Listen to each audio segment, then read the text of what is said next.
말씀 출애굽기 21장 1절로 14절 말씀까지 보겠습니다. 내가 백성 앞에 세울 율례는 이러하니라. 내가 히브리 종을 사면 그가 6년 동안 섬길 것이요 제7년에는 값없이 나가 자유할 것이며 그가 단신으로 왔으면 단신으로 나갈 것이요 장가 들었으면 그 아내도 그와 함께 나가려니와 상전이 그에게 아내를 주므로 그 아내가 남녀가 낳았으면 그 아내와 그 자식들은 상전에게 속할 것이요 그는 단신으로 나갈 것이로되 종이 진정으로 말하기를 내가 상전과 내 처자를 사랑하니 나가서 자유하지 않겠노라 하면 상전이 그를 데리고 재판장에게로 갈 것이요 또 그를 문이나 문설주 앞으로 데리고 가서 그것에다가 송곳으로 그 귀를 뚫을 것이라. 그가 영영이 그 상전을 섬기리라. 사람이 그 딸을 여종으로 팔았으면 그는 남종같이 나오지 못할지며 만일 상전이 그를 기뻐 아니하여 상관치 아니하면 그를 속신케 할 것이나 그 여자를 속임이 되었으니 타국인에게 팔지 못할 것이요 만일 그를 자기 아들에게 주기로 하였으면 그를 딸같이 대접할 것이요 만일 상전이 달리 장가들지라도 그의 의복과 음식과 동침하는 것은 끊지 못할 것이요 이 세 가지를 시행하지 아니하면 그는 속전을 내지 않고 거저 나가게 할 것이니라. 사람을 쳐 죽인 자는 반드시 죽일 것이나 만일 사람이 계획함이 아니라 나 하나님이 사람을 그 손에 붙임이면 내가 위하여 한 곳을 정하리니 그 사람이 그리로 도망할 것이며 사람이 그 이웃을 짐진 모살하였으면 너는 그를 내 단에서라도 잡아내려 죽일지니라. 아멘. 네, 오늘은 종과 살인에 대한 율례라고 하는 제목으로 우리가 한번 진리를 깨달아 가보기로 하겠습니다. 서론입니다. 사랑하는 성도 여러분, 오늘은 종과 살인에 대한 율례에 대하여 말씀을 상고해 보기로 하겠습니다. 모세가 하나님의 계신 암흑으로 가까이 가니 여호와께서 모세에게 말씀하시기를 내가 백성 앞에 세울 율례는 이러하니라. 출애굽기 21장 1절에서 말씀하셨습니다. 그런고로 모세는 여호와께서 말씀하신 대로 백성에게 율례를 세워 가르치었습니다. 여호와께서 모세로 말미암아 주신 율법은 사람이 폐할 수 없는 법입니다. 왜냐하면 이 율법은 하나님께서 주신 계명이기 때문입니다. 그래서 여호와께서 모든 이스라엘 백성이 다 듣도록 말씀하신 것입니다. 그리고 백성이 모세로 하여금 여호와와 이스라엘 백성 사이에 중보자가 되어줄 것을 요구하였으므로 여호와께서 모세에게 율법에 대한 율례를 세워 가르치라 하신 것입니다. 왜냐하면 율례는 율법을 지키게 하는 세부적인 법이기 때문입니다. 그런고로 이 율례는 모든 이스라엘 백성이 지키고 살아야 하는 법입니다. 지금은 세상의 법도 점점 더 이 율례의 법으로 바뀌고 있습니다. 왜냐하면 세상 역사는 점점 하나님께서 주신 율법을 행하는 방향으로 발전하기 때문입니다. 옛날에는 모든 나라가 주인과 종이 있고 반상제도가 있어서 자손 대대로 양반과 상사람으로 나누어 살았습니다. 그런 세상에서 여호와께서 율법을 주시고 이 율례를 이스라엘 백성에게 가르치라 하신 것입니다.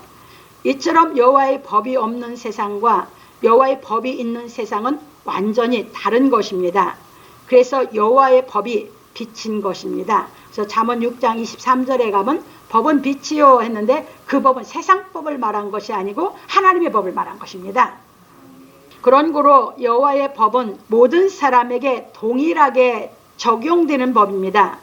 그래서 세상에서도 모든 국민이 법을 지키어 법이 살아있는 나라가 되어야 자유민주주의가 실현되는 것입니다. 법이 없으면 무법천지가 되어 악인이 판을 치는 세상이 되고 법이 있어도 지키지 아니하면 법은 무용지물이 되는 것입니다. 그런 거로 법을 만드는 것도 중요하지만 법을 지키려는 시민의식이 더 중요한 것입니다. 이게 세상법이에요. 세상법은 뭐합니까? 법을 만드는 것도 중요하죠. 근데 그보다 더 중요한 것이 법을 지키려는 시민의식이 더 중요한 거예요. 그래서 기독교가 들어가는 나라마다 나라가 다 밝아지고 잘 살아지는 것은 하나님의 말씀을 깨닫다 보니까 많은 사람들이 법이 무엇인지 알게 되면서 열심히 그 나라의 법을 지키면서 부지런하게 생활하다 보니까 나라가 잘 살게 되는 것입니다.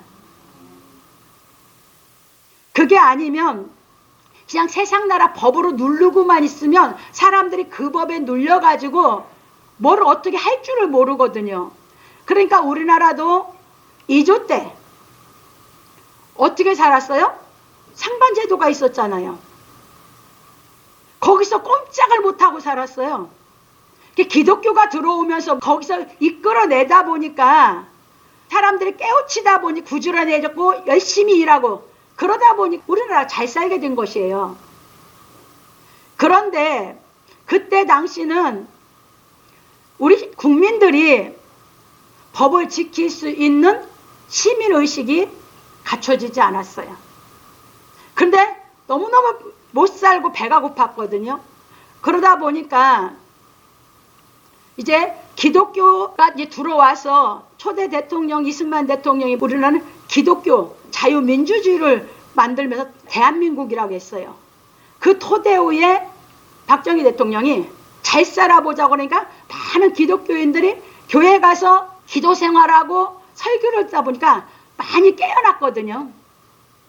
그러다 보니까 열심히 리더자가 대통령이 리더해 주니까 그 사람들이 정말 열심히 일을 한 거예요. 그러면서 대한민국이 잘 살게 된 겁니다. 그런데 아직까지도 대한민국은 법을 지킬 수 있는 시민의식의 발전이 안 됐어요. 그냥 오늘날에 와서 법을 안 지키려고만 해요. 이렇게 하면 퇴보합니다. 그래서 하나님의 말씀이 들어간 곳마다 법이 자꾸 더 좋은 법으로 만들어져서 모든 반상제도가 바뀌어서 오늘날 대한민국 사람이 이만큼 자유롭게 살 수 있었던 걸 깨달으시기 바랍니다. 그 세상은 자꾸 뭐 했습니까? 하나님 법을 깨달은 사람들이 먼저 선각자가 돼서 그 법을 자꾸 대언하다 보니까 조금씩 깨달아지는 사람이 생기고 깨달아지면 생기고 하다 보니까 세상은 그래서 하나님의 법을 많이 따라서 바뀌어가고 있는 것 뿐이에요. 지금도 이 진리가 안 들어간 곳에는 태어나가지고 가난한 사람은 영원히 가난해서 못 벗어나고 부자는 권력을 대물림하면서 계속 부자로 살고 이게 어디가 그래요? 중국도 그러고 이북도 그러잖아. 복음이 안 들어간 곳은 어느 나라고 마찬가지예요. 인도도 그렇고. 그래서 여러분들이 하나님께서 옛날에 종이면 그것은 상전의 재산이고 영원한 종이었어요. 그때 율법을 주시고 이 율례를 가르쳐서 히브리 민족에게는 어떤 것이 하나님의 법을 깨달아서 사는 것인지 그때 가르친 법인 줄 깨달으시기 바랍니다. 근데도 지금도 사람들은 이 시민의식이 법이 뭔지도 모르고 법을 지키려고 하는 시민의식이 아직도 깨달아지지 않아서 제대로 하나님의 법이 행해지지 않고 있기 때문에 많은 사람들이 자유를 못 누리게 있는 줄 깨달으시기 바랍니다. 우리 하나님 말씀이 깨달아지면 하나님 말씀이 우리를 자유롭게 만들어 주실 줄 믿으시기 바랍니다. 넘어갑니다. 그래서 직위고하를 막론하고 어떤 사람도 법을 지키지 않고 법 위에 군림하면 법대로 처분하여 법을 지키는 사회가 이루어져야 하는 것입니다. 이런 사회가 이루어져야 하나님의 말씀이 행해지는 나라가 이루어지는 겁니다. 왜? 하나님의 법은 누구에게나 뭐합니까? 직위고하를 막라고 공의의 법이에요. 그러면 전 세계가 그런 때가 와야지 돼요. 이게 직위고하를 막라고 뭐 해야 돼요? 세상이 그 법대로 다 법대로 처분을 받아야지 하나님의 법이 지켜지는 사이가 이룩될 줄 깨달으시기 바랍니다. 그러기 전에는 안 돼요. 그래서 하나님은 모든 사람에게 똑같은 법을 주고 똑같이 심판해서 지옥 보낼 거 지옥 보내시는 것이에요. 그래서 그게 하나님의 법에 준법 정신이 있어서 신앙을 하게 되어야 되는 것입니다. 넘어갑니다. 그런데 대한민국은 아직도 법보다 감성이 더 잘 통하는 사이가 되어 후진국의 정신세계에서 벗어나지 못하고 있는 모양새입니다. 정치인들이 권력 잡기 위해 전부 감성에 호소하면 그냥 쫓아다녀. 그냥 국민들이 전부 다 그렇게 무지해. 아직도 정신세계가 아직도 어린아이에서 아직도 후진국 세계에서 못 벗어나고 있다 이 말입니다. 넘어갑니다. 그런 거로 우리 그리스도인들이 먼저 법을 지키는 모본을 보여야 하는 것입니다. 왜냐하면 아직도 대한민국 사람들은 법보다 감성을 줬고 법보다 권력과 돈을 더 좋아하고 있기 때문입니다. 이겁니다. 법은 하나님의 말씀이 되는데 이 법이 살아있는 나라가 되려면 법이 우선이 돼야 되거든요. 그래야 자유민주주의가 돼요. 그런데 감성에 호소하면 무지하다 보니 다 쫓아다녀. 그리고 권력과 돈만 좋아해. 그러니 권력 잡는 사람이 다 속고 있어 국민들이. 그러면 못 벗어나. 그러면 언제 이 나라가 또 가난하게 전략할지 몰라. 그래서 우리 믿는 사람들이 하나님의 법을 깨닫고 하나님의 말씀 법대로 지켜서 다 깨우쳐져서 대한민국이 어떤 것보다도 법이 살아있는 나라가 돼야 모든 국민이 자유롭고 모든 국민이 잘 살 수 있는 나라가 될 줄 깨달으시기 바랍니다. 그래서 실력 갖추면 잘 살아지는 나라가 돼야죠. 실력 없으면 못 살고. 넘어갑니다. 그래서 우리 그리스도인들은 감성보다 법을 지키고 돈보다 하나님을 더 사랑하여 하나님의 법을 지킴으로 말미암아 세상에서 빛과 소금이 되어야 하는 것입니다. 그래야 대한민국의 시민의식이 높아져 선진국이 될 수 있는 것입니다. 그러므로 우리 성도들은 하나님의 말씀을 깨달아 하나님의 법을 행하는 사람이 되어 하나님 앞에서나 사람 앞에서 부끄럽지 아니한 생활하기를 예수 그리스도의 이름으로 축원합니다. 본론으로 넘어갑니다. 내가 히브리 종을 사면 그가 6년 동안 섬길 것이요 제7년에는 값없이 나가 자유할 것이며 여호와께서 모세에게 내가 백성 앞에 세울 율례는 이러하니라 하시고 내가 히브리 종을 사면 그가 6년 동안 섬길 것이요 제7년에는 값없이 나가 자유할 것이며 출애굽기 21장 2절 하시고 부연하시기를 그가 단신으로 왔으면 단신으로 나갈 것이요 장가 들었으면 그 아내도 그와 함께 나가려니와 상전이 그에게 아내를 주므로 그 아내가 남녀가 낳았으면 그 아내와 그 자식들은 상전에게 속할 것이요 그는 단신으로 나갈 것이로되 종이 진정으로 말하기를 내가 상전과 내 처자를 사랑하니 나가서 자유하지 않겠노라 하면 상전이 그를 데리고 재판장에게로 갈 것이요 또 그를 문이나 문설주 앞으로 데리고 가서 그곳에다가 송곳으로 그 귀를 뚫을 것이라 그가 영영이 그 상전을 섬기리라. 출애굽기 21장 3절로 6절에서 말씀하셨습니다. 그러니까 종은 6년 동안은 종생활할 수 있죠. 7년에는 무조건 남자 종은 자유 가야죠. 그런데 그가 있을 때에 자기가 좋아하는 짝을 만나서 결혼을 해서 같이 와서 종생활을 이 집에 하고 있다면 그를 딛고 나갈 수 있는 권한이 있어요. 아내를. 무슨 말인지 이해되셨죠? 그런데 상전이 추천해서 거기서 아내를 맞이해 들여서 자식을 낳았다면 그걸 못 딛고 나가. 이해되셨어요? 그래서 40년 동안 유대민족은 하나님께서 만나 맺주에서 그냥 먹고 살고 이 법이 아주 체질해질 때까지 공부를 시킨 겁니다. 40년 동안 광야에서 히브리인들이 뭐가 되라고? 그냥 생활화가 되라고. 그 유대인들이에요. 하나님의 말씀을 40년 동안 계속 가르쳐서 뭐 시키는가요? 생활화를. 그래서 교회에서 평생 하나님의 말씀을 가르쳐서 여러분들이 생활화가 되게 만드는 것이죠. 그래서 상전이 줘서 했으면 아내하고 자식은 못 데리고 나간다는 거예요. 그러니까 종으로 와 있는 사람이 그런데 자기는 상전도 사랑하고 아내하고 자식을 사랑합니다 하면 데리고 가서 뭐합니까? 여기 재판장인데 그건 하나님 앞으로 나눠주에 나와 있어요. 그러니까 하나님 말씀대로예요. 하나님이 말씀해 주신 법이 더 세부적으로 이제 레위기, 민수기, 신명기 가면 얘기 나와요. 그러니까 깃두는 건 내가 영원히 당신의 집에서 종노릇 하겠습니다 하는 거예요.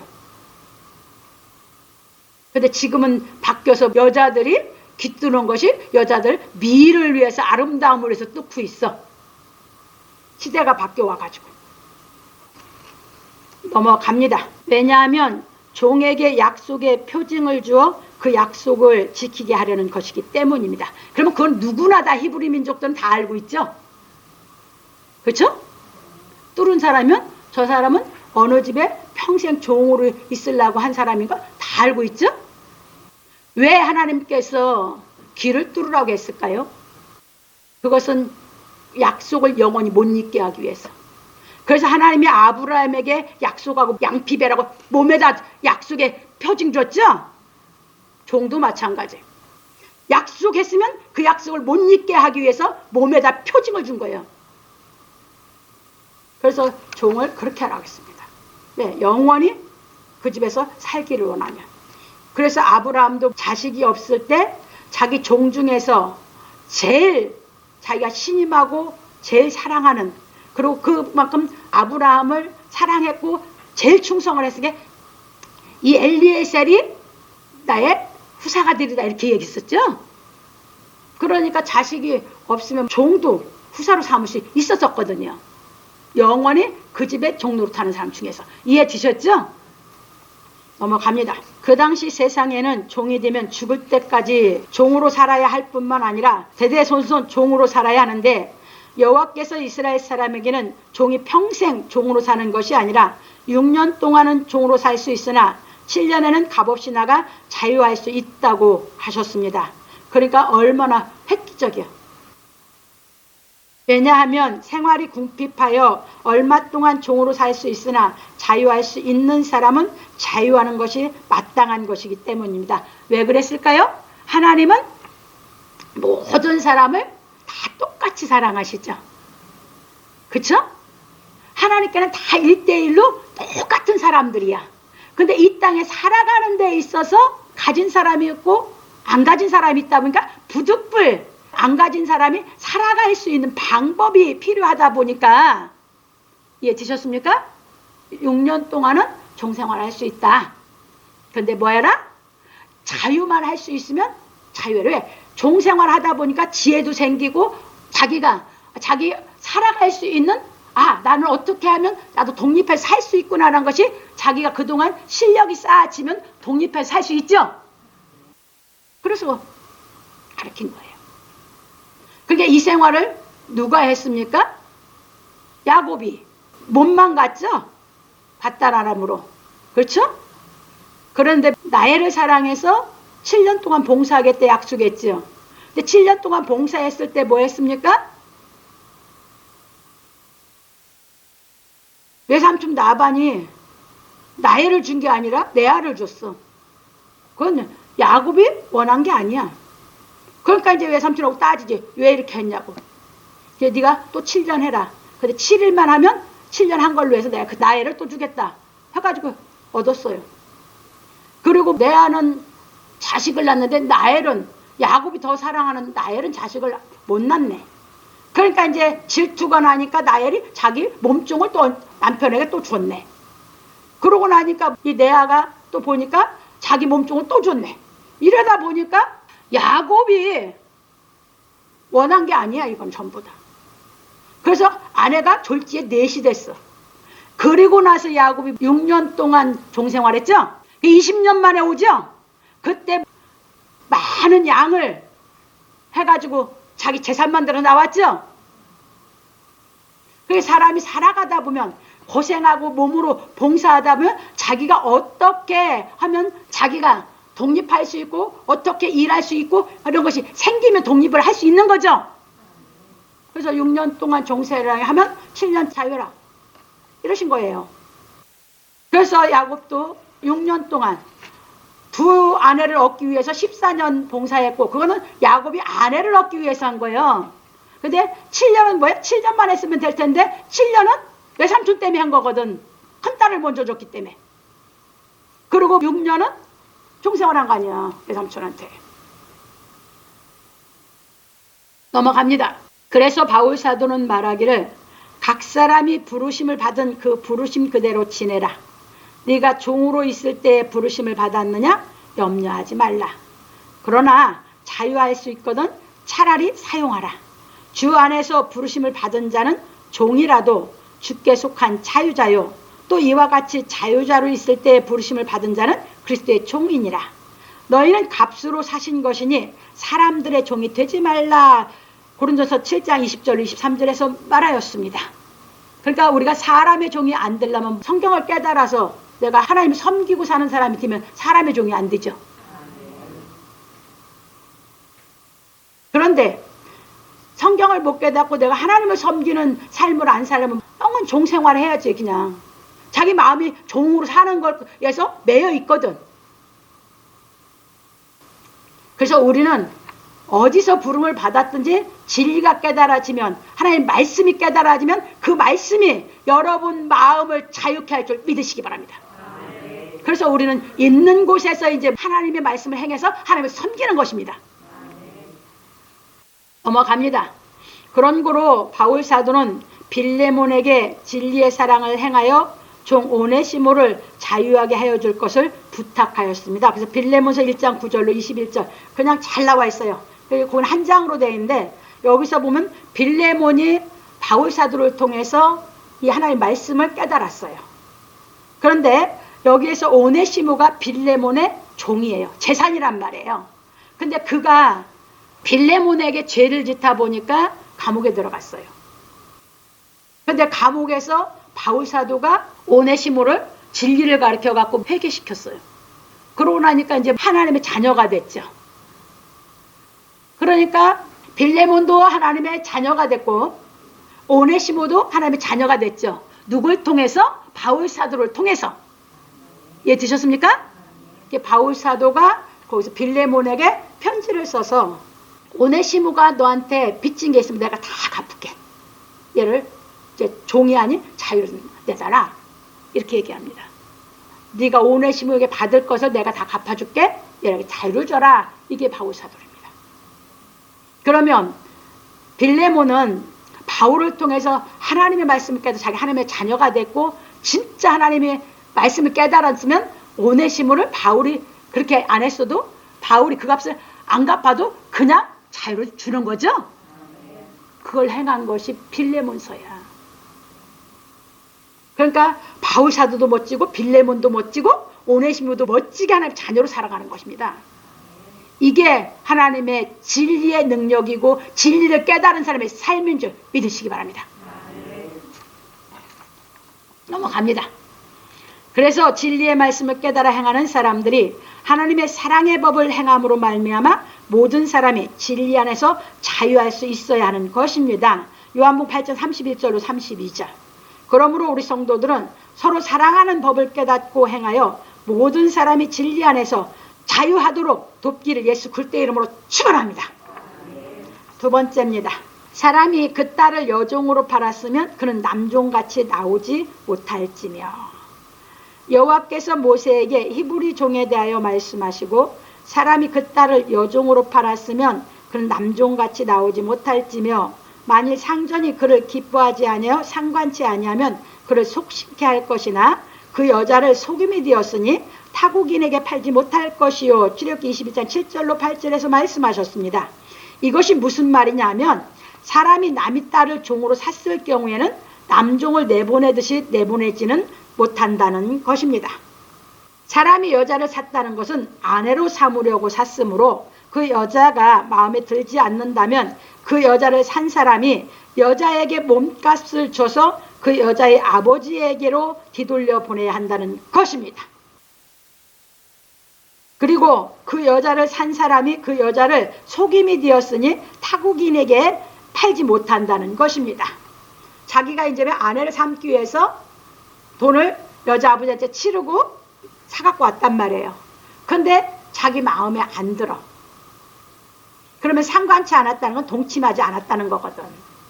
그러면 그에게 몸값을 더 얹어줘서 그를 아버지 집에 보내라 그랬어. 다시 보내라. 왜? 여기 속신께 할 것이라는 얘기는 뭐예요? 그의 몸값을 줘서 보내라는 얘기거든. 그러고서 네가 속였기 때문에 타국인에게 팔지 못한다는 거예요. 잘 보세요. 이런 말을 무슨 뜻인지 못 알아들으니까 율법적인 문화가 내려오다 보니까 남자들이 여자를 왕무시해버렸던 거예요. 하나님의 말씀을 못 깨달아서. 얼마나 어줍지 않게 살았는지 보세요. 얼마나 무지하게 살았는지 한번 깨달아 가보시자 그 말입니다. 그래서 모세는 여호와의 명령에 대하여 말하기를 여자는 연약함으로 보호자의 동의가 있어야 한다고 하였습니다. 참고로 민수기 30장 1절로 16절. 거기는 여자가 하나님께 자기를 저같이 다 바쳐서 하나님께 하나님을 섬기고 살 수 싶다 하면 아버지 동의가 있어야 돼요. 그 여자 혼자 해갖고는 하나님이 연락이 안 돼. 결혼한 여자가 자기가 하나님께 평생을 가고 싶다. 남편 동의가 없으면 안 돼. 잘 나와 있어. 민수기 30장 1절부터 가서 보면. 왜? 세상이 험악하거든. 이때 당시는 더더욱 험악하거든. 그러니까 그 말씀을 갖다 베드로전서 3장 7절 베드로 사도는 여자는 연약한 그릇이기 때문에 아브라함이 사라와 함께 하나가 돼서 하나님의 뜻을 행해서 구원받았듯이 남편들이 아내를 사랑해서 연약한 아내를 사랑해서 같이 구원을 유업을 받아 구원받으라고 베드로 사도가 가르친 줄 깨달으시기 바랍니다. 정말 아내를 사랑할 줄 알아야지. 아내를 사랑할 줄 모르는 게 무슨 남자요. 그게 하나님 말씀 못 깨달아서 넘어갑니다. 그런데 만일 그를 자기 아들에게 주기로 하였으면 그를 딸같이 대접할 것이요. 출애굽기 21장 9절에서 하시고. 그러니까 이제 자기가 자기 아내 삼으려고 산 게 아니라 아들에게 주고 싶어서 샀다고 하면 뭐한다? 이제 딸같이 대접하라 그 말이요. 이해지셨어요? 넘어갑니다. 부연하시기를 만일 상전이 이제 전체 얘기입니다. 만일 상전이 달리 장가들지라도 그의 의복과 음식과 동침하는 것은 끊지 못할 것이요. 이 세 가지를 시행하지 아니하면 그는 속전을 내지 않고 거저나게 할 것이니라. 출애굽기 21장 10절로 11절에서 말씀하셨습니다. 그러니까 아들에게 줬던 자기가 취하고 살던 이제 사온 여자들은 자기가 이제 상관을 했어요. 그런데 자기가 상관을 했는데도 자기가 또 다른 마음에 드는 여자가 있어. 돈이 있는 사람은 그럴 수 있었어요. 그때 환경이 다. 그래서 하고 싶으면 다시 얻을 수 있다 그 말이에요. 그런데 뭐 하지 못한다? 이 먼저 얻은 아내를 입는 거, 먹는 거, 잠자리 하는 거 못 끊는다 이거예요. 더 해야 된다 이거예요. 근데 그렇게 안 하려면 그에게 아무것도 내지 않고 나가게 하라 이 말이에요. 이해되셨어요? 왜 그랬냐? 이게 우리나라도 이게 나누어졌을 때 고구려 백제 신라가 있을 때 신라는 아무것도 안 하고 여자를 데려왔어요. 거기는 뭐야? 전 세계에 이쪽 중동으로 이 신라는 무역을 많이 했었거든요. 그러다 보니까 신라는 결혼할 때 여자 몸만 데려갔죠.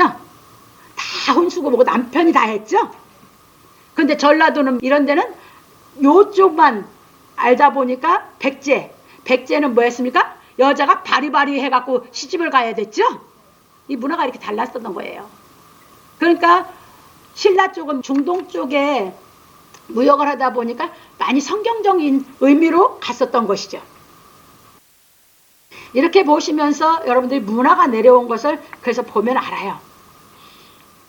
넘어갑니다. 거기에 대한 것을 이제 말씀드릴게요.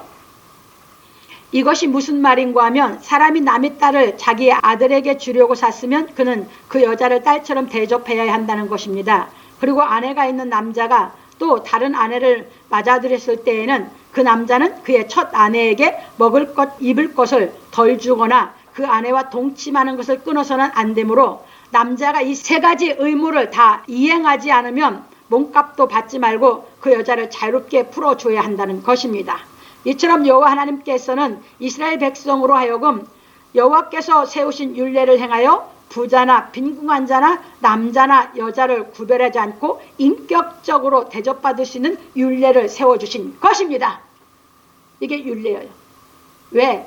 율법은 모법으로 그 율법을 다 지키고 살아야 돼. 남자고 여자고 공이. 근데 그것을 어떻게 지키고 살아야 하는지 세부적으로 잘 인격적으로 가르친 것이 율례인 줄 깨달으시기 바랍니다. 그런데 대한민국은 헌법에 입각해서 모든 법이 만들어져야 하는데 뒤죽박죽이요 그냥 법 자체가. 근데 하나님은 그렇게 안 하셨어요. 모든 율례가 이 율법을 인격이 돼서 그 율법을 행할 수 있는 법으로 다 일맥상통한 법인 줄 깨달으시기 바랍니다. 그래서 하나님은 이랬다 저랬다 하신 적이 없어. 넘어갑니다. 왜냐하면 그 당시 환경은 부자들이 아내를 하나만 둔 것이 아니라 능력이 있으면 아내를 더 두었기 때문입니다. 2조 때도 얼마나 많이 그랬어요. 아마 2조 때 일부 일처로 산 사람들은 10 내지 20% 정도밖에 안 된대요. 좀 돈 있는 사람들은 그냥 다 두고 살았대요. 그게 옛날이야. 그러다 보니까 배다른 형제들이 굉장히 많았죠 옛날에는. 그게 다 무슨 짓이야. 다 그렇게 살아서 그래야. 법도 모르고 뭣도 모르고 돈만 있으면 그러고 살았어. 근데 하나님 법을 만들어줘서 그렇지 못하게 했어요. 이해 되셨습니까? 넘어갑니다. 그러다 보니 그런 환경에서 피해를 입을 수밖에 없었던 사람이 여자들입니다. 그런 고로 여호와께서는 주위 환경이 이런 곳에서 사는 이스라엘 남자들은 여자에 대해 확실하고 분명하게 책임을 져야 한다는 율례를 가르쳐 주셨습니다. 그래야지 율법에서 간음하지 말라는 말씀을 지킬 수 있지. 여자고 남자고. 맞습니까? 틀립니까? 맞죠? 넘어갑니다. 그런데 모세가 다시 교육할 때 말하기를 사람이 아내를 취하여 데려온 후에 수치되는 일이 그에게 있음을 발견하고 그를 기뻐하지 아니하거든 이혼 증서를 써서 그 손에 주고 그를 자기 집에서 내어보낼 것이요 그 여자는 그 집에서 나가서 다른 사람의 아내가 되려니와 그 후부도 그를 미워하여 이혼 증서를 써서 그 손에 주고 그를 자기 집에서 내어보냈거나 혹시 그를 아내로 취한 후부가 죽었다 하자 그 여자가 이미 몸을 더럽혔은즉 그를 내어보낸 전부가 그를 다시 아내로 취하지 말지니 이 일은 여호와 앞에 가증한 것이라. 내 하나님 여호와께서 내게 기업으로 주시는 땅으로 너는 범죄케 하지 말지니라. 신명기 14장 1절로 4절에서 말하였습니다. 여기서 이제 수치되는 일이다라고 하는 것은 부끄러운 일이거든요. 이제 내기에 가서 보면 더 자세히 나오는데 처녀를 사왔어. 처녀라고. 근데 왔는데 처녀가 아니야. 그러면 남자가 이 마음이 싫어. 그럼 왜? 이혼증서 줘서 내보내라. 그 여자는 처녀가 아니라고 다른 남자 결혼을 했어요. 그런데 이 사람이 또 마음에 안 내보냈던지 죽었던지 하면 전부는 이 여자를 다시 취하면 안 돼요. 그 다음에 마음에 드는 자기가 마음에 드는 자가 얻었는데 그 여자보다 처음에 자기가 내보낸 여자가 낫다. 그럼 나 그 여자를 또 사고 싶어. 그거 못이야. 이해 되셨습니까? 이게 하나님의 법이요. 그러니까 남자는 자기가 하는 일에 분명한 책임을 짓고 살아야 되죠. 얼마나 인격적인 것을 갖춰서 살게 했는지 잘 깨달으시기 바랍니다. 넘어갑니다. 그러다 보니 예수께서 사역하실 때 바리새인들이 예수를 시험해 묻기를 사람이 아무 연고를 물으나고 그러니까 예수님 오셔서 더 법을 안 지키고 더 죄악 세상이요. 아까 거기는 수치되는 일이 있으면 이혼증서 줘라 모세가 그랬죠. 근데 여기는 이제 바리새인들이 와서 아무 연고를 물으나고 뭐 따지지도 않고 뭐 저기가 없이 그냥 이 정도로 남자들이 이제 세속으로 타락을 해서 사고가 이렇게 이방인의 물이 들었어. 그러니까 예수님께 그것 가지고 시험하려고 질문을 했어. 예수님 가르치는 거 보십시다. 넘어갑니다. 연고를 물어나고 그 아내를 내어버린 것이 옳으니까? 기가 막히죠? 그게 예수께서 대답하여 그러시되 사람을 지으시니가 본래 저희를 남자와 여자로 만드시고 말씀하시기를 이러므로 사람이 그 부모를 떠나서 아내에게 합하여 그 둘이 한 몸이 될지라 하신 것을 읽지 못하였느냐. 이러한즉 이제 둘이 아니요 한 몸이니 그러므로 하나님이 짝지어 주신 것을 사람이 나누지 못할지니라 하시니 여짜오되 그러하면 어찌하여 모세는 이혼증서를 주어서 내어버리라 명하였나이까. 예수께서 가라사대 모세가 너희 마음에 완악함을 인하여 아내 내어버림을 허락하였거니와 본래는 그렇지 아니하니라. 내가 너에게 말하노니 누구든지 음행한 연고 외에 아내를 내어버리고 다른 데 장가드는 자는 간음함이니라. 이 말씀은 예수님이 말씀 잘하셨죠. 아까 전부 후부 있었죠. 거기서 했는데 이 여자가 다른 남자에 갔을 때 또 다시 못 취한다겠죠. 이게 음행한 연고가 있으면 이혼이 된다 이 말이야. 근데 그걸 다시 취할 수는 없다 그 얘기예요. 이해되셨죠? 예수님은 하나님 가르침 율례를 바꿨어요 안 바꿨어요? 안 바꿨죠? 얼마나 철저하게 가르쳤습니까? 그러니까 음행한 연고 외에는 못 버린다 이렇게 얘기하신 거예요.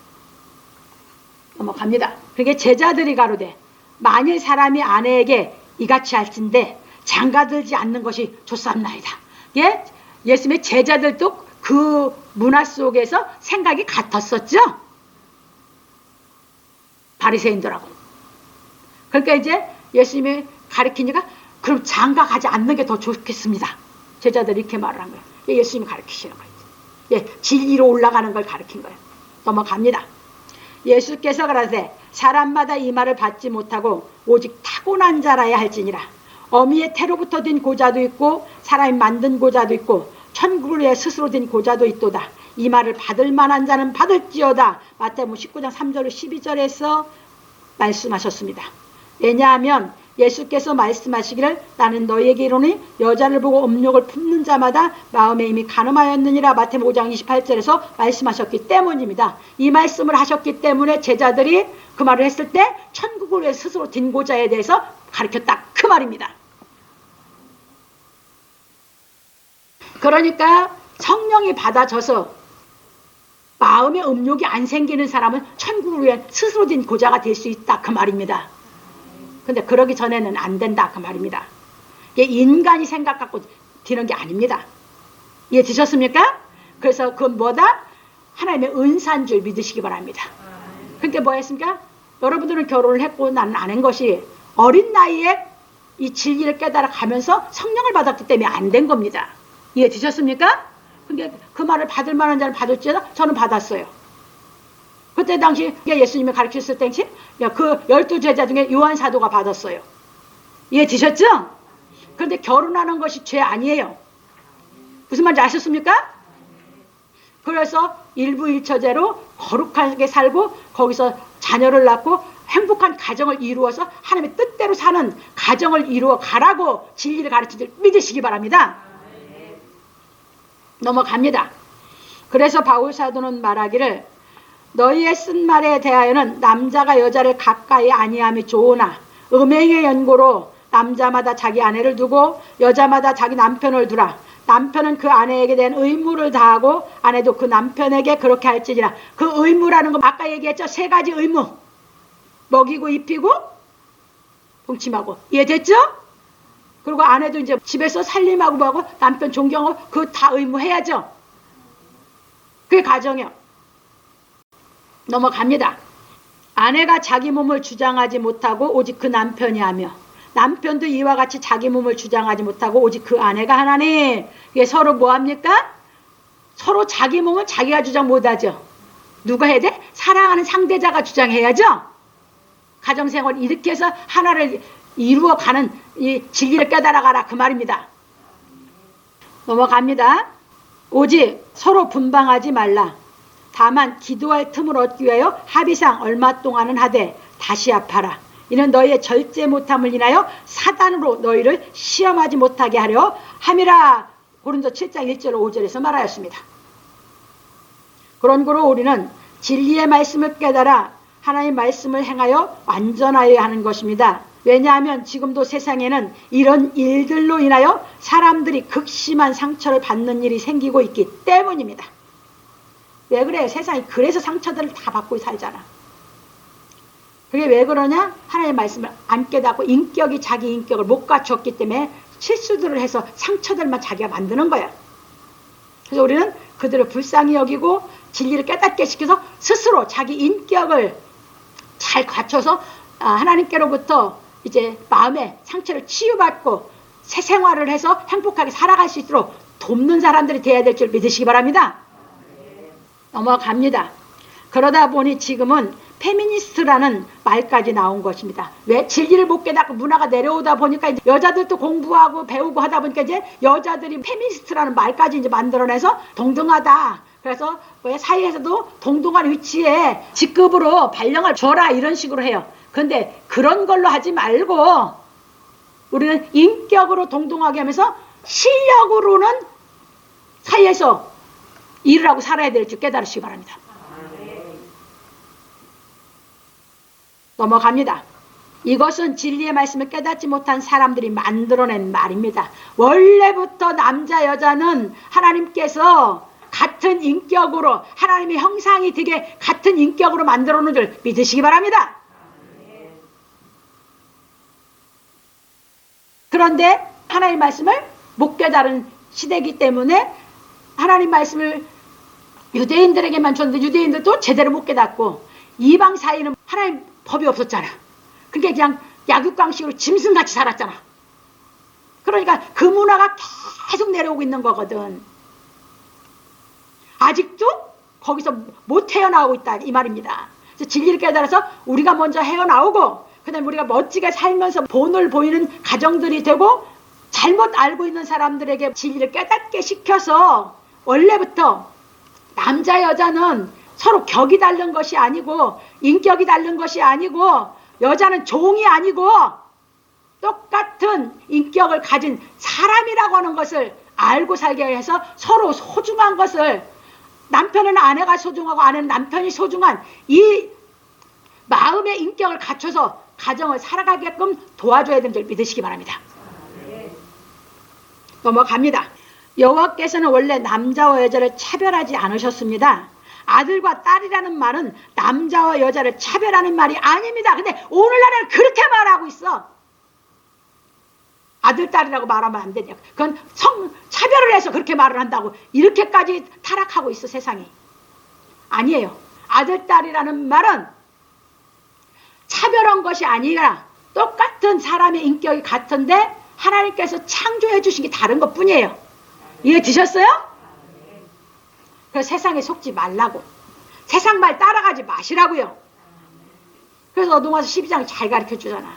이 세대를 본받지 말고 마음을 새롭게 해서 하나님의 선하시고 온전하시고 기뻐하신 뜻을 깨달아 살으라고 하잖아요. 넘어갑니다. 그리고 여자가 연약함으로 다만 남자로 하여금 여자를 보호하라 하신 것입니다. 그래서 바울 사도는 말하기를 남자는 하나님의 형상과 영광이니 그 머리에 마땅히 쓰지 않거니와 여자는 남자의 영광이라.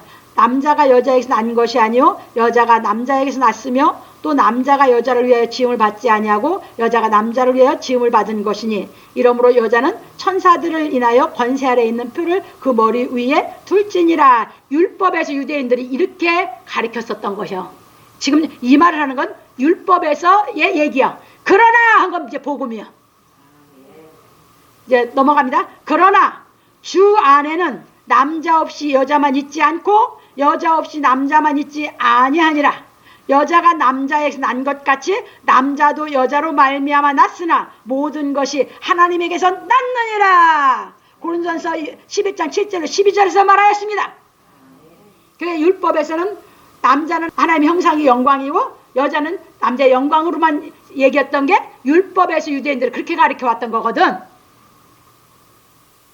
그런데 이제 그러나 이 복음에서는 그게 아니라 남자 여자가 이렇게 수직관계가 아니라 하나님과 우리만 수직관계고 우리는 다 동등관계죠. 이걸 가르친 거예요. 그래서 한 가정을 이루면서 가정에서 해야 할 일은 여자가 할 일은 여자가 하고 남자가 하는데 여자가 할 일에서 여자가 지쳐서 남자가 도와줄 수 있는 거예요. 왜? 연약한데 한 몸이잖아. 한 몸이 뭔지를 깨달아 가야 될 거 아니야. 이해되셨습니까? 넘어갑니다. 그래서 이제 남자가 그걸 못할 땐 여자들이 또 사생활을 할 수 있는 거고 두 가정을 이뤘을 때 그 가정을 둘이 바꾸어 가는 것이지. 그런 거로 남자든 여자든 실력에 따라 세상에서 일을 해야 하는 것입니다. 여자가 보호받아야 한다고 하여 실력이 없는 것을 보호받으라는 것이 아니고 남자가 실력이 있다고 여자를 무시하라는 것이 아닙니다. 그런 거로 남자와 여자로 나누지 말고 진리의 말씀을 깨달아 인격을 갖추고 실력을 갖추어 인격적으로 존중하며 서로 실력대로 합력해야 하는 것입니다. 이게 이제 진짜 진리를 깨달아 사는 사람입니다. 왜냐하면 세상은 여호와께서 창조하신 섭리대로 돌아가는 것이 가장 선하고 아름답기 때문입니다. 그러므로 우리 성도들은 하나님께서 가르치신 율례에 대한 의미에 대해 깨닫고 거룩한 인격을 갖추어 서로 합력하기를 예수 그리스도의 이름으로 축원합니다. 세 번째입니다. 사람을 쳐 죽인 자는 반드시 죽일 것이나 종에 대한 율례에 대하여 가르치시고 말씀하시기를 사람을 쳐 죽인 자는 반드시 죽을 것이나 만일 사람이 계획한 일이 아니라 나 하나님이 사람을 그 손에 붙임이면 내가 위하여 한 곳을 정하리니 그 사람이 그리로 도망할 것이며 사람이 그 이웃을 짐짓 모살하였으면 너는 그를 내 단에 썰어서 잡아내려 죽일지니라. 출애굽기 21장 12절 14절에 말씀하셨습니다. 하나님의 단에 썰어 끄집어내서 죽이라고 하는 것은 이건 절대적이다 이 말이에요.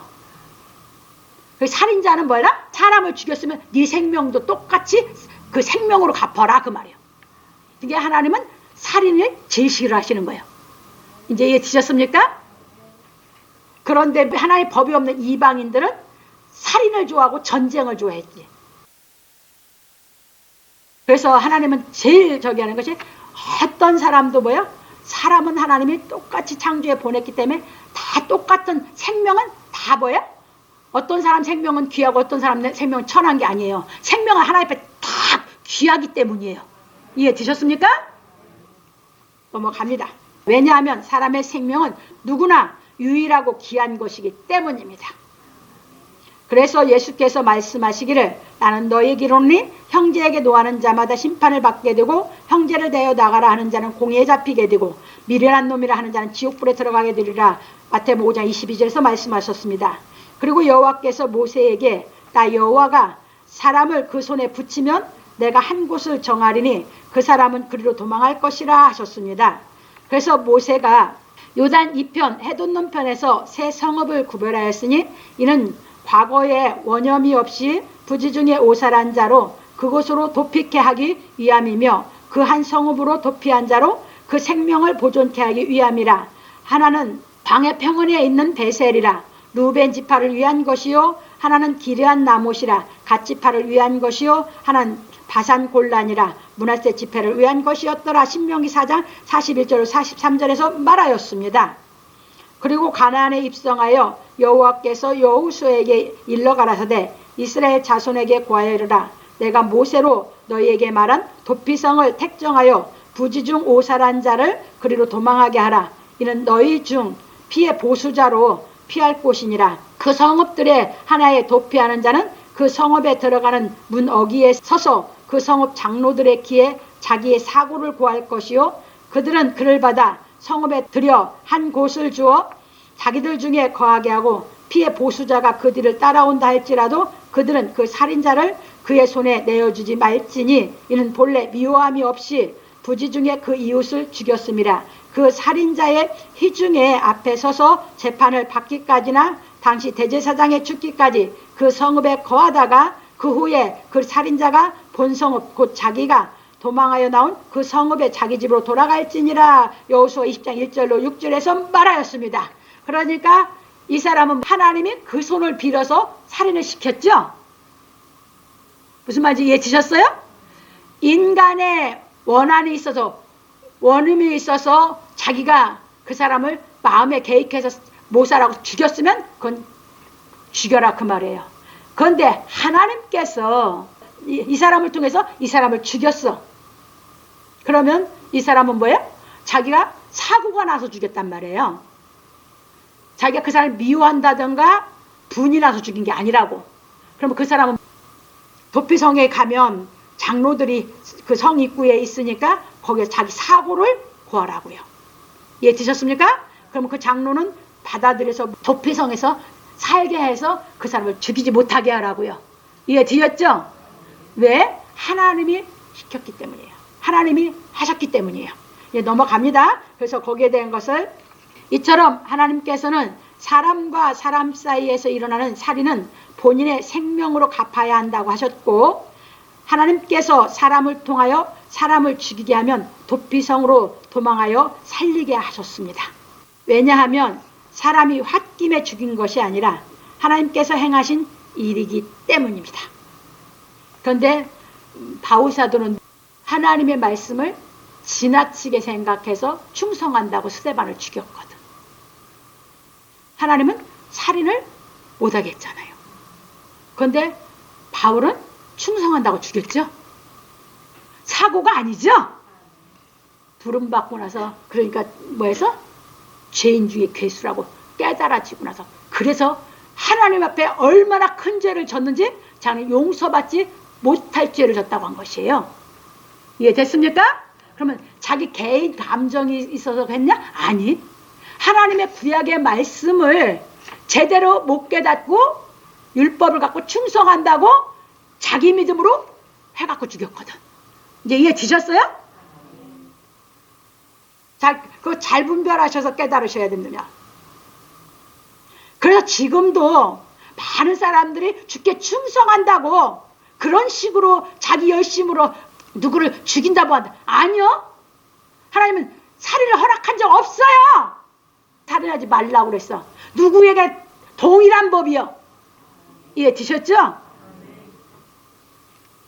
그래서 바울사도가 이 복음의 진리를, 예수님을 만나서 하나님의 진리를 알고 구약을 다시 보다 보니까 진짜 자기만 죄진 사람이 없거든. 그러면 자기한테 잘못해서 화나서 죽이나, 그건 아니었거든.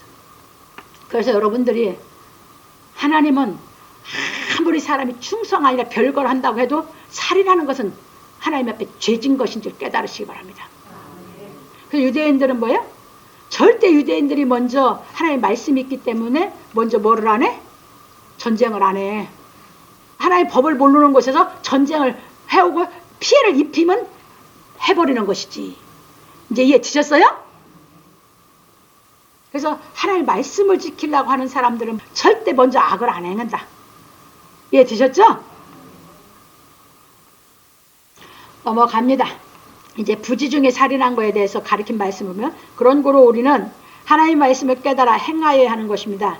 왜냐하면 사람이 벌목을 하다가 도끼가 자루에서 빠져 이웃을 맞춰 죽게 했거나 벌목한 나무에 맞아 죽었거나 한 것은 사람이 홧김에 계획하여 죽인 것이 아니기 때문입니다. 참고로 신명기 19장 5절에 보면 잘 그렇게 말씀해 놨어요. 왜? 옛날에 도끼로 했죠. 무슨 말인지 알았어요? 지금은 뭐예요? 전기톱으로 하죠.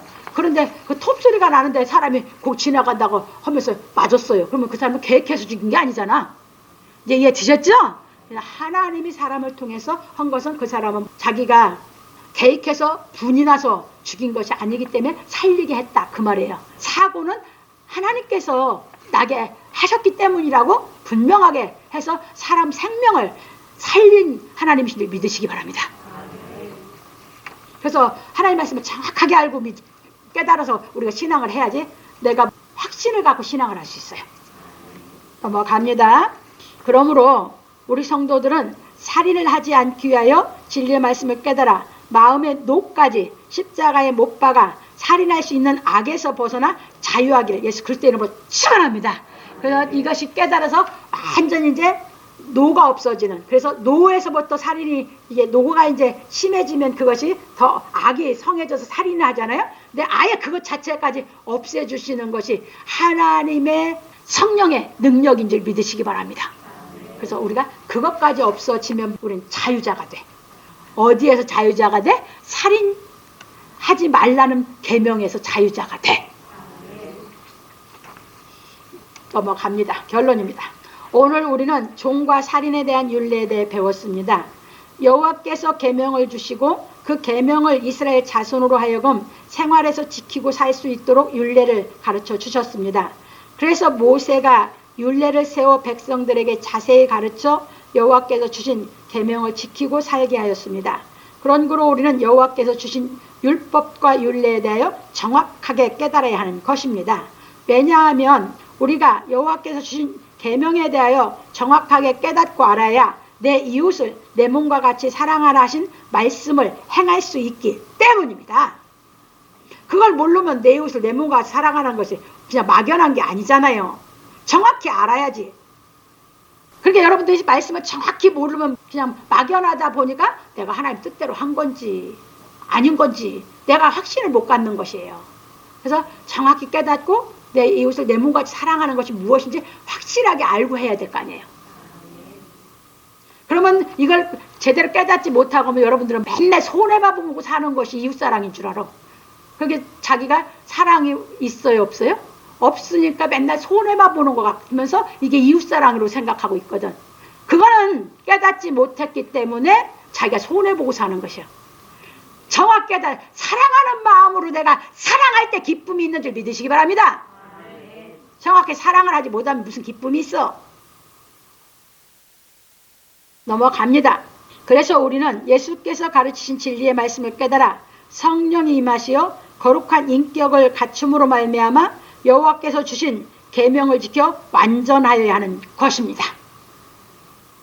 그런 거로 모세는 말하기를, 그래서 아까 유대인들에게 말했죠. 이 앞에서 너희는 하나님 앞에 하나님 말씀대로서 뭐 하라고? 완전하라고 그랬죠.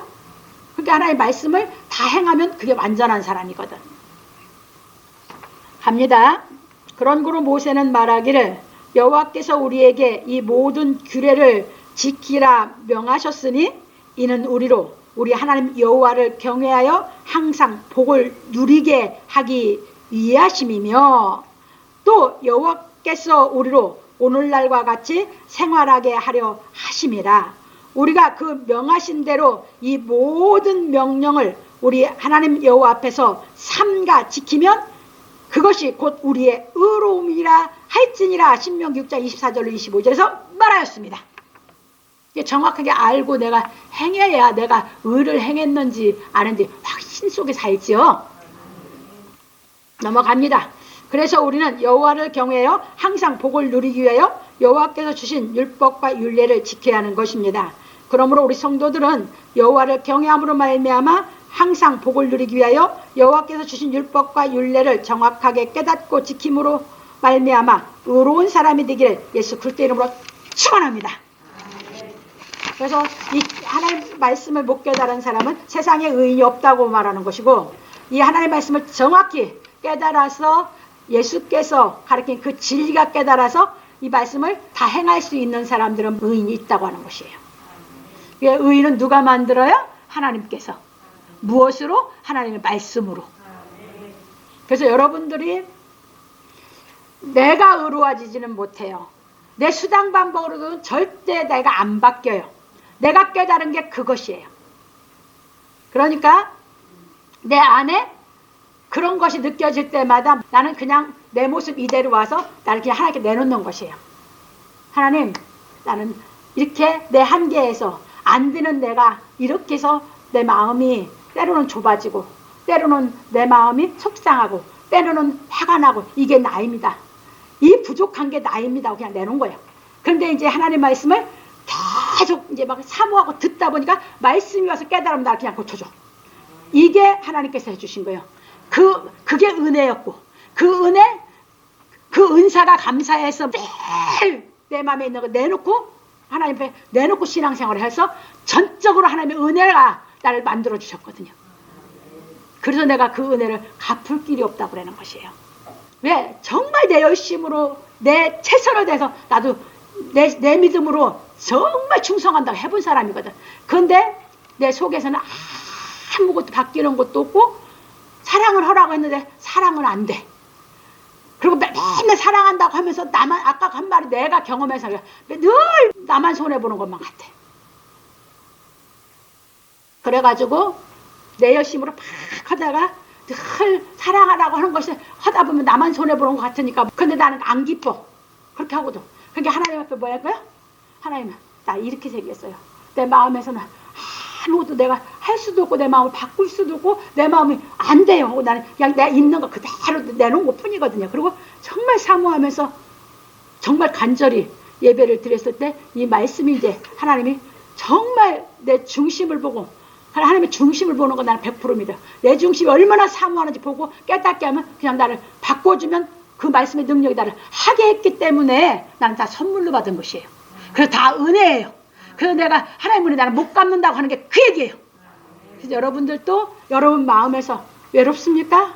힘듭니까? 아픕니까? 여러분들이 정말 한계가 옵니까? 사랑을 하고 싶으면 사랑이 안 됩니까? 여러분 그냥 하나님 앞에 나 있는 거 다 내놓으세요. 나 이렇습니다 하고 내놓고 하나님 간절히 나도 사랑하고 싶습니다. 하나님 나도 정말 기쁘게 일을 하고 싶습니다. 여러분 소망하고 내 있는 거 내놓고 여러분 마음에 소망하는 거 간절히 사모해서 매달리면서 하나님 말씀을 듣다 보면 그분이 역사해서 여러분 깨달음 주면 여러분들 다 새롭게 만들어주는 줄 믿으시기 바랍니다. 외롭던 내가 외롭지 않고요. 사랑을 몰라서 사랑하지 못했던 내가 사랑할 수 있고요. 예, 내가 노가 생겼던 내가 노가 없어지고요. 다 누가 해주셨습니까? 하나님 말씀에 능력. 그래서 하나님은 능치 못함이 없다는 걸 고백하게 만들어 주더라고요. 그래서 이렇게 보시면서 우리는 이제 말씀을 일단 정확하게 알아가자. 이해 드셨죠? 그리고 안 되는 나를 하나님께 내놓고 기도하고 우리가 매달리고 사모하자. 그러면 읽을 때든지 들을 때든지 내 마음에 사모하는 것과 하나님의 역사가 같으면 나를 깨닫게 해서 그때그때 하나님은 나를 자꾸 새로워지게 더 새로워지게 더 새로워지게 나를 만들어 가시는 줄 믿으시기 바랍니다. 그래서 하나님의 일은 누가 하신다고요? 그래서 하나님의 일은 하나님이 하시더라. 내가 하는 게 그 얘기야. 나에게 하나님이 그분이 하나님의 일을 해서 나를 만들어 놓으셨으니까. 그래서 이렇게 보시면서 여러분들이 멋지게 확실하게 분명하게 깨달아 가서 정말 예수 그리스도처럼 우리도 멋진 하나님의 사랑을 하는 그 기쁨, 그 행복 속에 우리가 복을 누리고 살아갈 수 있기를 주의 이름으로 축원합니다.